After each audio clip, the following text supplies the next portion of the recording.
দামোহদায় গুরুত্বপূর্ণ গ্রামীণ সড়কের বেহাল দশা, দুর্ভোগে জনসাধারণ সহ এলাকাবাসী।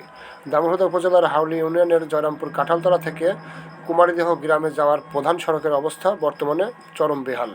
কাঁঠালতলা মসজিদ সংলগ্ন অংশে রাস্তার এক পাশ ভেঙে চুরে ধসে পড়ার উপক্রান্ত হয়েছে। যে কোনো সময় বড় ধরনের দুর্ঘটনার আশঙ্কা করছেন স্থানীয়রা।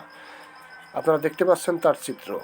এই রাস্তা দিয়েই কুমারীদেহ গ্রামের প্রায় অসংখ্য মানুষ প্রতিদিন যাতায়াত করে। গ্রামটিতে কোনো প্রাথমিক বিদ্যালয় না থাকায় শিক্ষার্থীদের জন্য এই রাস্তাটিই একমাত্র ভরসা। রাস্তাটি চলাচলের অযোগ্য হয়ে পড়লে তাদের 3 থেকে 5 কিলোমিটার ঘুরে বিকল্প পথ দিয়ে যেতে হয়। ভ্যান গাড়ি তো চলতেই পারে না, যা সময় ও কষ্ট দুটোই বাড়িয়ে দেয়। এলাকাটি কৃষি নির্ভর হয়, এখান থেকে মৌসুমি সবজি, ফল ও ফুল নিয়মিত বাজারে সরবরাহ করা হয়। বিশেষ করে এখন এখানে ফুলের চাষ হচ্ছে। এই এলাকা একটি গুরুত্বপূর্ণ আয়ের উৎস, কিন্তু রাস্তার ভগ্নদশার কারণে কৃষিপণ্য পরিবহনে মারাত্মক সমস্যার সৃষ্টি হচ্ছে। এলাকাবাসী সংশ্লিষ্ট কর্তৃপক্ষের দৃষ্টি আকর্ষণ করেছেন স্থায়ী ও টেকসই উন্নয়নের জন্য